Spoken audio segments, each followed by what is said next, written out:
Morning friends, నేను gene పియాజే first video upload చేశాను. తర్వాతకి ఇది సెకండ్ వీడియో. దీంతో జీన్ పియాజే క్లాస్ మొత్తం కంప్లీట్ అయితే కొంచెం ఫాస్ట్గా చెప్తున్నాము. మీకు టైం లేదనుకుంటే కొంచెం స్పీడ్ మోడ్లో పెట్టి చూసుకోండి, ఎందుకంటే ఇది కొంచెం టైం పడుతుంది.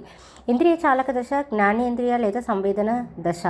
అంటే జీన్ పియాజే 1952లో 6 తన సొంత పిల్లలపైన ప్రయోగాలు చేసి 6 ఉపదశలుగా వర్గీకరించారు. ఇందులో ఏంటిది అని అంటే, ఫస్ట్ ఇంద్రియ చాలక దశలో 6 ఉపదశలు ఉన్నాయి.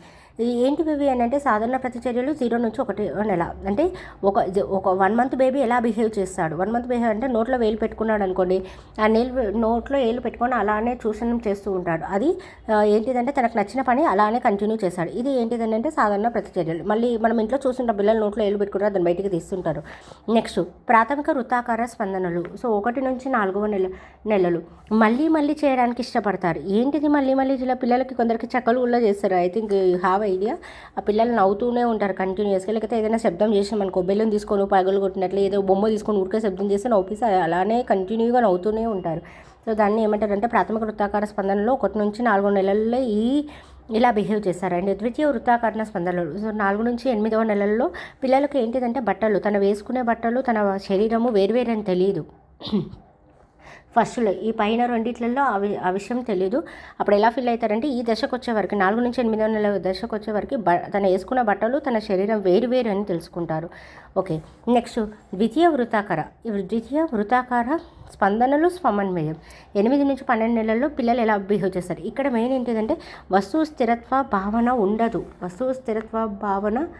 ఉండదు. ఇక్కడ ఏంటిదంటే వస్తువు స్థిరత్వ భావన అంటే ఏంటిది, వస్తువు స్థిరత్వ భావన అంటే ఏంటిది అని అంటే దీనిలో ఒకవేళ పిల్లలకి ఏదైనా వాళ్ళ మమ్మీ కనబడలేదనుకోండి, మమ్మీ కోసం వెతుకుతారు. ఇంట్లో ఎవరైనా కనబడ్డారు, ఇంట్లో ఎప్పుడు మమ్మీ ఉంటుంది. ఒకవేళ తను కనబడకపోతే తన కోసం వెతుకుతారు. ఇంట్లో తాతయ్య ఉన్నారనుకోండి, వాళ్ళ తాత ఒకవేళ కనబడకపోతే వెతుకుంటారు. అప్పటి వరకు ఎవరో ఒకరు ఆడించి సడన్గా అక్కడ నుంచి పక్కకి వెళ్ళినా కూడా ఆ పిల్లలు వాళ్ళ కోసం వెతుకుతూ ఉంటారు. దీన్ని ఏమంటారంటే వస్తు స్థిరత్వ భావన. నెక్స్ట్ పిల్లలు ఎవరైనా వాళ్ళ డాడీ కానీ వాళ్ళ ఇంట్లో ఎవరైనా ఉంటే వాళ్ళు వెళ్తూ ఉంటే బాయ్ చెప్పడం కానీ టాటా చెప్పడం కానీ నేర్చుకుంటారు. 8 నుంచి 12 నెలలు అంటే ఆల్మోస్ట్ 1.5 years. అండ్ నెక్స్ట్ తృతీయ వృత్తాకార స్పందనలు. సో ఇక్కడ మనం ఏంటిదని అంటే 12 to 18 years, అంటే 1 to 1.5 years. 1 to 1.5 years ఏంటిదంటే, నేను ఇక్కడ రాసుకున్న తొందర క్లాస్ చెప్పాలంటే slate, chalk piece, duster. For example ఈ పిల్లలు ఇక్కడ ఏంటంటే ఏ వస్తువు ఎలా ఉపయోగించాలో ఒక ఐడియా వస్తుంది అనమాట. ఒక బొమ్మ ఇచ్చినామనుకో, బొమ్మతో ఎలా ఆడుకోవాలో ఒక ఐడియా వస్తుంది. అండ్ నెక్స్ట్ చాక్ పీస్ ఇచ్చినామనుకోండి, స్లేట్ పైన రాయడానికి ట్రై చేస్తాడు. డస్టర్ ఉందనుకోండి, టీచర్లం కాబట్టి అర్థం కావాలని ఇలా చెప్తున్నా. డస్టర్ ఇస్తే అది తుడవడానికి ఉపయోగిస్తారని తెలుసు. ఒకవేళ గ్లాస్ ఇస్తే గ్లాస్లో వాటర్ తాగాలని తెలుసుకుంటారు. ఇది 12 to 1 to 1.5 years. అండ్ స్కీమాల అంతర్గీకరణం అంటే 18 నుంచి 24, ఆల్మోస్ట్ 2 years బేబీ. సో ఏంటిదంటే ఒకవేళ స్వీట్స్ ఎక్కువ తింటుండు ఆ బాబు, స్వీట్స్ ఎక్కువ తింటుండు అని చెప్పి వాళ్ళ మమ్మీ ఏం చేసింది, ఒక స్వీట్ ఇచ్చింది. మళ్ళీ కావాలని, లేకపోతే చాక్లెట్ ఇచ్చింది, మళ్ళీ అడుగుతుందని చెప్పి దాపెట్టింది. సో అబ్బాయి ఏం చేస్తాడంటే వాళ్ళ మమ్మీ చాక్లెట్ దాపెట్టినప్పుడు చూస్తాడు, తర్వాతకి దాన్ని తీసుకోవడానికి ప్రయత్నిస్తూ ఉంటాడు. నెక్స్ట్ పూర్వ ప్రచాలక దశ, ప్రాక్ ప్రచాలక దశ. ఇది 2వ దశలో ఉపదశలు కూడా ఉన్నాయి. సో అసలు ఈ ప్రాక్ దశ, పూర్వ ప్రచాలక దశ ఎక్కడి నుంచి ఎక్కడి వరకు అంటే 2 to 7 years. 2 to 7 years వాళ్ళు ఎలా బిహేవ్ చేస్తారు. పూర్వ భావనాత్మక దశ 2 to 4 years. మళ్ళీ ఇందులో ఉపదశలు ఉన్నాయి. ఇవి నేను జీన్ పియాజేలో ఫస్ట్ వీడియోలో ఎక్స్ప్లెయిన్ చేసిన, మీకు చూడండి, ఇవి ఇంపార్టెంట్. ఫస్ట్ సర్వాత్మకవాదం, అహం కేంద్రవాదం అంటే ప్రాణం లేని వాటికి ప్రాణం ఉందని. అహం కేంద్రవాదం అంటే అందరిని అన్నీ చూస్తారని. ప్రతిభావాత్మక ఆలోచన. మీకు వీటికి ఆన్సర్లు కావాలంటే మీరు ఫస్ట్ వీడియో చూడండి. ఊహా క్రీడలు, బూచోడు వస్తుందని, నిజంగానే పోలీసు వస్తుందని ఫీల్ అవుతారు. నెక్స్ట్ అంతర్బుద్ధి. ఇందులో మళ్ళీ పూర్వ ప్రచాలక దశ, ప్రాక్ ప్రచాలక దశలో అంతర్బుద్ధి, స్ఫురిత ఆలోచన దశ అనే 2 ఉపదశలు ఉన్నాయి. సో ఇది ఎక్కడి నుంచి ఎక్కడి వరకు అంటే 4 to 7 years. సో ఇందులో పదిలపరుచుకునే భావనాలోపం, కన్జర్వేషన్ భావనాలోపం. చపాతీ గురించి చెప్పిన నేను. చపాతీలు సర్కిల్గా, స్క్వేర్గా, లేకపోతే చేసిస్తే దీన్ని తీసుకుంటాడు అంటే సర్కిల్ తీసుకుంటాడు. ఎందుకంటే చిన్నప్పటి నుంచి తను చపాతీ వృత్తాకారంలో ఉన్న చపాతీ తింటాడు. 4 rupees coin and 10 rupees note ఇస్తే 10 rupees కాయిన్, 10 rupees నోట్ ఇస్తే 10 rupees కాయినే తీసుకుంటాడు. సో దానికి రీజన్స్ కూడా నేను అందులో చెప్పిన, ఒకసారి చూసుకోండి మీరు.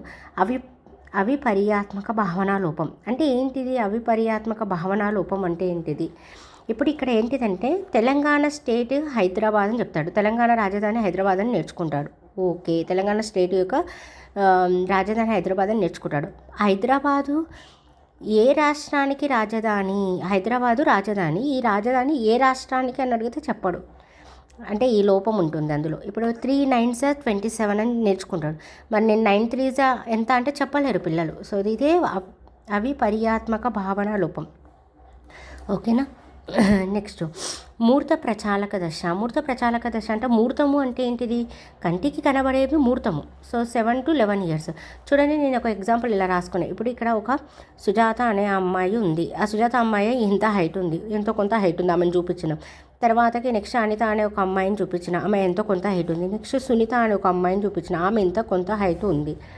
వీళ్ళ ముగ్గురిని చూపించి వీళ్ళిందులో ఎవరు పొడుగు, ఎవరు పొట్టిగా, ఎవరు చిన్న నుంచి పెద్దగా నిలబెట్టమంటే చెప్తారు. మళ్ళీ వీళ్ళ ముగ్గురిని పక్కకు జరిపి తర్వాతకి మనం అడుగున్నాం, ఇందులో ఎవరు హైట్ ఉంటారు? సునీత హైట్ ఉందా, అనిత హైట్ ఉందా, సుజాత హైట్ ఉందా, ఎవరు చిన్నగా ఉన్నారు, ఎవరు హైట్ తక్కువగా ఉందంటే చూపించకుండా అడిగితే చెప్పలేరు.